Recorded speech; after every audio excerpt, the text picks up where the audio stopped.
Pemirsa Bali TV dimanapun Anda berada, kembali saya Winata menjumpai Anda kali ini dalam program Bisnis Bali. Program dialog yang mengungkap sedikit, mengupas tentang ekonomi dan bisnis. Dan kali ini di depan kita bisa kita lihat ada produk pertanian ya, mungkin tidak banyak yang mengenal, tapi sudah cukup sering juga sebenarnya di media kan ada yang namanya porang. Dan kita akan mewawancarai Pak Wayan Suhantika. Beliau adalah petani porang. Tapi latar belakang beliau sebenarnya adalah dulu sebelum pensiun di Angkatan Udara. Sekarang memilih jadi petani kata. Kita sapa dulu. Om Swastiastu Pak Wayan. Om Swastiastu Pak Nyoman. Gimana kabarnya? Baik Pak Nyoman. Sekarang jadi petani Pak Wayan. Nah, sekarang jadi petani. Dan petani porang. Jadi bentuknya bisa dilihat seperti ini ya Pak Wayan. Yeah. Kalau bisa dijelaskan ini porangnya seperti apa? Ini ada beda ukurannya atau beda beratnya ya Pak? Ya betul. Niki kita porang kurang lebih beratnya yang 6 onan lah, 6 on, ya. 600 gram kurang lebih, ini 4 on, itu 2, 3 ini kan hanya bagaimana kita pada saat menanam saja. Kalau yang ini dulu paling tidak yang 6 on ini dia dari kata yang 200 butir per kilonya. Tapi kalau yang kecil ini yang paling kecil dia, paling tidak yang isi segini nih. Nah, ini yang 1 kilonya isinya 400 butir, dia dapat 2 onan. Ini hanya bagaimana pada saat kita menanam saja besarannya. Besarannya. Ya. Berarti kalau bagaimana menanamnya itu menentukan ukuran porangnya gitu Pak? Iya, betul. Porang itu sebenarnya adalah tanaman yang baru untuk apa Pak? Misalnya apakah ini untuk khusus ekspor saja atau memang ini sudah dan peluangnya untuk bisnisnya seperti apa? Peluang. Terima kasih Pak Nyoman. Perlu yang jelaskan juga sedikit. Porang sebetulnya asli tanaman tropis yang kita ketemukan di hutan-hutan. Sudah dari dulu sampai sekarang. Ya mungkin ada sebagian petani yang setiap dia musim tumbuh dia mencari ke hutan. Sebetulnya dia tanaman liar. Tanaman liar ya. Tanaman semak. Sehingga boleh dibilang dia rumah. Jadi dia bisa tumbuh di mana saja. Jadi yang sangat bermanfaat untuk satu dipakainya itu 80% untuk produksi pangan, sisanya ada untuk farmasi, kemudian obat-obatan, kemudian termasuk di industri, dan yang paling pokoknya adalah untuk pangan dan ekspor ya, untuk ekspor. Dan selama ini lebih banyak kalau Pak Wayan produk hasil tanaman porang ini diekspor ya? Iya, diekspor semuanya. Diekspor. Diekspor dalam bentuk umbi seperti ini atau bentuk apa yang Kalau yang diekspor itu sudah setengah jadi seperti chip porang ini yang sudah kering, kemudian ada sebagian yang sudah pabrik membuatkan dalam bentuk tepung powder. Nah, jadi dalam bentuk chip ada yang dikirim dan dalam bentuk powder. Kalau yang ini sudah dilarang oleh pemerintah, tidak boleh. Tidak boleh ini diekspor langsung ya, karena sudah ada aturannya. Tidak boleh. Berarti hanya bentuk ini atau dalam bentuk seperti tepung gitu ya, tepung. Powder ya. Dan itu sudah ada pabriknya di Indonesia. Ya, ada. Kemudian terkait dengan peluang ya Pak. Apakah porang ini tanamannya yang susah untuk tumbuh atau gampang untuk tumbuh? Perawatannya seperti apa? Ditumbuhnya kapan? Apakah ini sepanjang tahun bisa atau hanya musim-musim tertentu saja? Ya. Untuk porang ini sebetulnya gampang, dia karena dia tanaman liar, kita lepas begitu aja hidup. Yang dilepas apa ya Pak Wayan? Umbi maupun kata, karena ada 3 dia. Ada 3 bibit. Bibit umbi, kemudian bibit kata atau bulbil yang di atas ya? tumbuhnya, kemudian yang dari biji atau bunganya. Nah itu dia gampang saja. Tinggal hidupnya disebar bisa. Tapi kalau kita mau budidayakan dengan intensif akan lebih optimal dia hasilnya. Artinya umbinya akan lebih besar gitu? Umbinya akan lebih besar. Aslinya kan dia di hutan, jadi ada naungannya. Kalaupun misalnya tidak ada naungan, dia tetap dia bisa hidup. Gitu. Kalau di Bali itu bisa ditanam di tanah yang seperti apa Pak? Apakah memang harus dipersiapkan, digemburkan dulu atau tinggal udah tanah lapang disebar itu langsung tumbuh? Ya seperti yang saya bilang tadi, kalau misalnya memang mau hasilnya bagus, kita budidayakan secara intensif.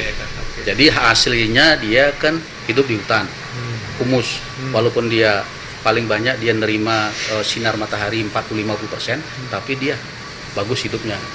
Tapi dia dengan medianya itu humus tanah, kan dedaunan saja itu. Tapi kalau misalnya kita budidayakan, sebaiknya memang diintensifkan. Dan kalau kita bicara potensi atau besaran nilai yang kira-kira atau dalam kutip keuntungan lah Ya, dari petani itu sebesar apa Pak? Karena ini kan paling penting biasanya kalau Betul. untuk menguntungkan maka Ya. orang akan mau gitu. ya. Ini porang sebetulnya sangat menjanjikan. Mungkin kalau misalnya dan minim risiko. Risikonya tidak terlalu besar karena dia ada memang penyakit hama kita tidak bisa lepaskan ya, karena dia hidup di tanah, tapi dia tidak sebesar hama penyakit yang lainnya. Kalau misalnya habis semua. Kalau ini dia akan mungkin 1-2 aja umbinya. Kemudian dari sisi analisa keuntungan dia prospek karena bisa sampai ya mohon maaf paling tidak 100% dalam jangka waktu 10 bulan. Kan termasuk besar. Termasuk 100%. besar. Ya. Dengan modal 100% misalnya dari yang modal itu. ya Oke. 1 hektar itu tergantung kita mau bibit. Kalau misalnya kita dari kata yang sebesar ini yang 1 hektar memerlukan 40.000, jadi 200 kg. Yang 200 isi 200 butir itu kurang lebih 100 juta lah. 100 juta 1 hektar. Modalnya sudah semua. Kita sudah semua perhitungkan itu 1 mulai hektar, 100 juta sewa modal. lahan, kemudian Kalau lahannya nggak pemupukan. sewa bisa lebih Bisa lebih besar. Kalau itu sudah kita perhitungkan tenaganya. Kalau Tenaganya misalnya juga. kita jalanin sendiri masih bisa. 100 juta 1 hektar hasilnya 1 Pak. hektar. Ya itu bisa 120-an lah. 100 jutaan Iya. untuk sebulan. Kelebihannya. Kelebihan keuntungannya ya 1 juta. keuntungannya. Karena 100% Ya, tadi. 100%. Kalau punya 2 hektar 200 juta. Ya. Kalau punya Nah, sebetulnya ini trik strategi. Kalau kita lihat di YouTube, ada bilang yang modal 50-100 juta bisa 800 juta. Benar juga. Tidak ada yang salah. tidak yang salah. Ya? Cuman dia mulai nanam yang kecil, dia tanam, dia diamkan, terus dia sampai 3 musim. 3 musim. Nah, itu baru dia panen. Oh. Sehingga 3 musim itu mulainya yang dari kecil sudah sampai yang 2 kilo, 3 kilo. Umbinya? Umbinya. Berarti dapatlah bisa sampai sekian gitu. Oh, Tapi kan berarti tidak iya. hitungkan biaya operasional dia yang lainnya. Jadi kalau misalnya menanam bibit seperti ini 1 musim dia mati Pak ya? Mati. Mati dia. Ya. Tapi itu sebenarnya nggak mati. Kalau Nggak hujan mati. lagi dia tumbuh lagi. Dia tumbuh lagi. Itu umbinya akan masih Ya. besar. Mati lagi, tumbuh lagi. Tumbuh lagi. Itu belum besar lagi. Ya. Itu baru dipanen. Ya. Untungnya bisa berlipat-lipat. Ya. Oh, begitu ya. Nah, ini produksi Ini yang perawatannya gampang, tidak Perawatannya perlu yang terlalu sulit. Nah, persoalannya kemudian kenapa sepertinya di Bali gitu katakanlah ini kok masih belum banyak yang melirik. Ya. Menurut Pak Wayan kenapa? Karena informasi yang kurang, tidak tahu atau seperti apa? salah satunya informasi yang kurang. Dengan adanya kemarin ada Mas Paidi masuk media sosial sehingga mulai di situ. Padahal sebetulnya di Madiun sendiri mulai 2010 lah. 10 tahun terakhir itu sudah mulai. Mereka di Madiun ya.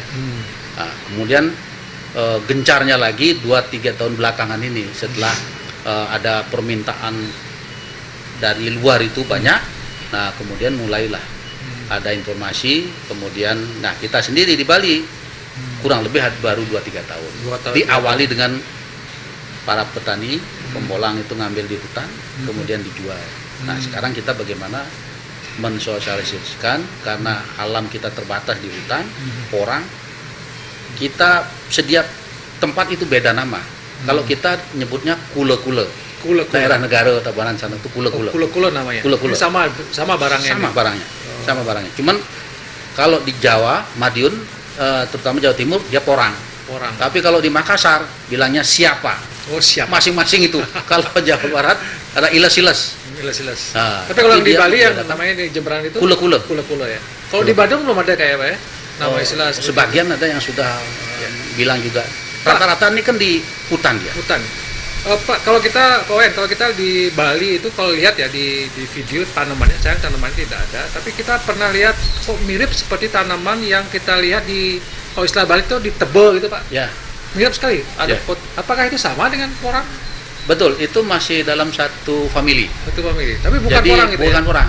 Itu ada persis agak mirip itu adalah suwak.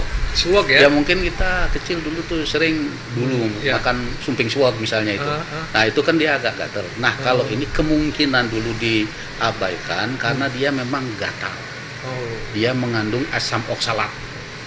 Porang ini juga Orang sebenarnya ini sama ya. ya Oh. dia lebih gatal. Makanya dia mungkin diabaikan dulu. Tapi begitu ada permintaan dari luar akhirnya mulai. Jadi orang luar yang minta Pak ya? Ya, Orang luar yang memanfaatkan lebih dulu porang ini. Orang. Tapi orang kita sepertinya belum lah melirik ini gitu Ya. ya. Karena tadi gator. Tapi Ya. kalau bedanya dengan suwak apakah sama? Suwak bisa Beda, dia beda. Dari sisi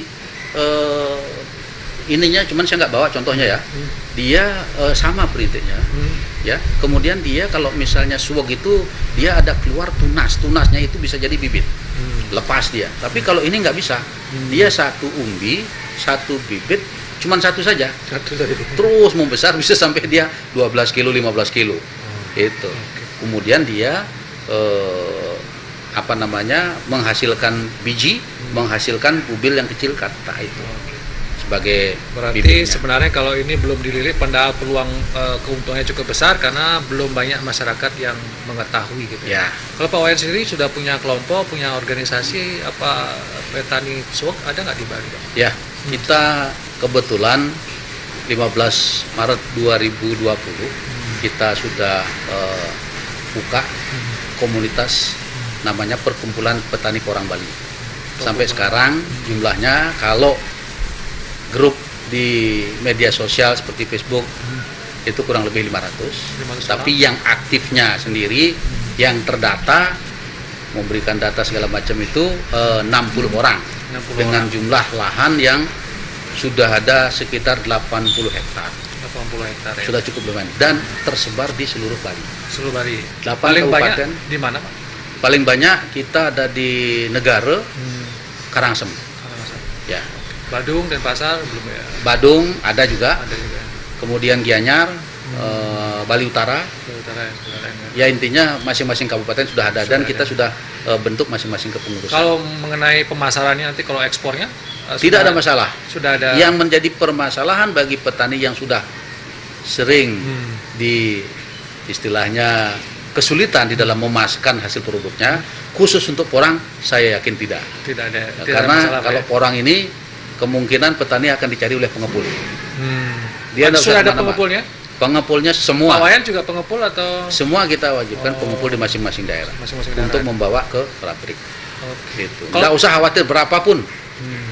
Gitu. Berapapun hasilnya Hasilnya akan akan dibeli. diambil oleh ya, Akan karena dibeli. di Perkumpulan Petani Porang kita juga ada bayarnya yang sudah ada penjaminannya. penjaminannya. Ya.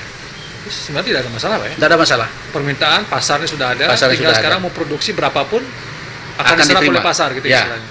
Dan fluktuasi harga ada nggak Pak? Nah Naik ini turun, naik turun itu? apa namanya, untuk porang jarang dia turun. Biasanya Jadi naik. kalau misalnya saya amati dari 2004, 2005 mulai harganya 2000, 2500 Per- 3400 per kilo. per kilo ya. Sampai sekarang naik nggak ada turun, anjlok itu nggak ada. Oh. Nah, ini sekarang 2020 dibuka di bulan Maret 7.500 sampai sempat 10, 11 karena dia semakin rendemennya tinggi, semakin lama dia ditanamnya itu dia semakin bagus. Itu anunya. Jadi kalau misalnya tidak laku, diamkan saja, dia akan semakin mahal. Semakin mahal ya? Beda, Oh. beda sama yang lainnya. Oh, iya. Itu keuntungannya kalau Untuk porang. untuk porang ya. Ya, Berarti dia diamkan. nggak busuk dia Pak? nggak busuk. Nggak busuk ya? Gitu. Oke, Kecuali dia- kalau misalnya memang Nggak. istilahnya kita nanam penjarangan, sekarang kan masih kecil. Kemudian begitu satu musim agak besaran, kan dulu 25 cm. Ah, berarti kan kita misalnya buka lagi ulang itu. Nah, itu bisa. Jadi Oh baru gitu. kita bongkar. Kalau dibongkar Tapi lagi. kalau misalnya didiamkan Didiamkan. karena iklimnya mendukung, misalnya seperti pupuan kintemani, diamkan saja. Tidak usah kita mengeluarkan biaya kos lain. biarkan aja tumbuh sendiri nanti Iya. besar lagi. Iya. Dia mati kalau musimnya mati. Mm-mm. Tapi begitu musimnya lagi tumbuh lagi. Tumbuh lagi sendiri. Dia akan membesar Pak ya. Nah, bisa. Tidak usah dikasih pupuk atau Nah, ini ada tetap ada pupuknya. tetap kalau misalnya mau optimal yang Ada kecil, pupuknya. nah, bisa. Kita harus tetap menggunakan karena nutrisi Ya. perlu dia. Tapi intinya tidak sesulit tanaman-tanaman lain Ya. Pak ya. Ya. Menarik ini tentang porang ya, dan betul seperti yang Pak Wayan sampaikan, mungkin masyarakat belum banyak yang tahu gitu ya. Sudah ada perkumpulannya juga. Ya. Pak Wayan ketuanya ya. Saya ketuanya ya. Pak Wayan ketuanya yang kalau misalnya ada masyarakat yang berminat, ini peluangnya cukup besar, tapi memang yang namanya produk pertanian gitu ya. Ini risikonya juga tidak terlalu besar, tapi butuh kesabaran juga Pak. Ya. Saya kalau sudah sabar, saya kira hasilnya. Dan pasar sudah sangat terbuka. Ini untuk ekspor. Ekspor kemana saya Pak? Ekspor Cina? yang paling banyak adalah Cina, Cina? kemudian Korea, Korea. Jepang, Taiwan. Itu. Kalau di Indonesia sudah ada produknya ya, tapi Indonesia sudah mengeluarkan produk. ternyata ini itu harganya mahal salah juga, satu, ya. cuman masih ya masih harganya mahal. Untuk yang menengah ke atas gitu. Menengah ke atas. Ternyata kayaknya enak ini kalau harganya mahal. Program diet ini dia makanan kesehatan lah, Oke. karena kalorinya sangat rendah. Sangat rendah. Kalau yang mie instan yang biasa itu Kalau satu ini sekitar 450 kalori, sedangkan ini cuma 125, jauh. Gitu. Jadi itu dia sehat ya. sehat. Oke, sebagai closing statement Pak Yan, ada yang mau Pak Yan sampaikan kepada masyarakat luas masyarakat Bali tentang porang ini, ada himbauan atau harapan atau mungkin ajakan untuk petani? Silakan Pak. Oke, terima kasih. Sahabat petani, saya mengajak jangan kita sebagai penonton, mari kita memanfaatkan lahan di sekitar pekarangan kita karena hidupnya gampang. Jadi kita tanam, kemudian bagi petani yang biasa mengambil ke hutan, ya mohon mari kita budidayakan sehingga dengan budidaya kontinuitas tanaman porang ini tetap terjaga. Untuk kepada petani yang ingin bergabung di Perkumpulan Petani Porang Bali, kami persilahkan bisa menghubungi Sekretariat P3B di Jalan Nangka Utara 282. Dan untuk pemerintah sudah saatnya memperhatikan petani porang karena ini produk unggulan, termasuk ekspor yang kedua setelah kacang hijau. Kacang hijau ya? Ya, Oke. setelah kacang hijau. Baik. Terima kasih Pak Wayan. Sudah sangat menginspirasi sekali. Ternyata ada peluang yang cukup besar. Tanamannya gampang ditanam, tidak perlu terlalu perawatan yang susah. Hasilnya juga mungkin tadi seperti yang Pak Wayan bilang sampai 1% keuntungan. Yang penting sabar gitu ya. Dan ini sekali lagi mungkin pemerintah bisa juga memperhatikan ini. Mungkin banyak tanah kosong, lahan kosong di Bali yang menganggur selama ini bisa digunakan. Terima kasih Pak Wayan. Yeah. Dan terima kasih pemirsa Bali TV. Demikian bisnis Bali News kali ini. Saya ucapkan terima kasih. Mudah-mudahan bisa menginspirasi. Saya tutup dengan Pramawati Om Santi. Santi.